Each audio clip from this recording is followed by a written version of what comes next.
Innova Crysta നല്ല വണ്ടിയാണെന്നാണ് നമ്മളെല്ലാം ധരിച്ചിരിക്കുന്നത്. നല്ല വണ്ടിയാണ് എന്നാണ് എന്റെ വിശ്വാസം. കാരണം ഈ 4 വർഷം അതിനു മുമ്പ് എന്റെ വണ്ടി അതായിരുന്നു, ഇന്നോവയാണ്. പക്ഷെ അതിന്റെ വീല് പുതിയത് ആദ്യമായിട്ടാണ്.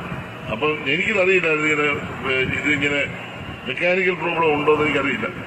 മെക്കാനിക്കൽ പ്രോബ്ലം ആണെന്നാണ് ഞാൻ വിശ്വസിക്കുന്നത്. പക്ഷെ എന്റെ വണ്ടി ഞാൻ വീട്ടിൽ ചെന്ന് ഞാൻ വീട്ടിലിടാറില്ല. രാത്രി ചെങ്ങന്നൂർ ഗസ്റ്റ് ഹൗസിലായിരുന്നു. ഗസ്റ്റ് ഹൗസിൽ ഇന്നലെ രാത്രി വണ്ടി ഇട്ടിരുന്നു. പക്ഷെ ഇതിനകത്ത് കണ്ട ഒരു ചെറിയ സംശയം ഞാൻ വിശ്വസിക്കുന്നൊന്നുമില്ല.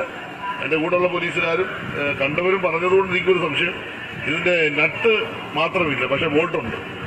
അപ്പൊ നട്ട് ഊരിപ്പോയിട്ട് ഈ നട്ട് ബോൾട്ട് അവിടെ അതേ തന്നെ നിൽക്കുന്നുണ്ട്, വണ്ടിയിലുണ്ട്. വീല് മാത്രം ഊരിപ്പോയി. അപ്പൊ അങ്ങനെ ഊരുമോ എന്നുള്ളത് എന്റെ സംശയം. എന്തായാലും പോലീസ് അന്വേഷിക്കുന്നുണ്ടെന്ന് തോന്നുന്നു. അന്വേഷിക്കട്ടെ.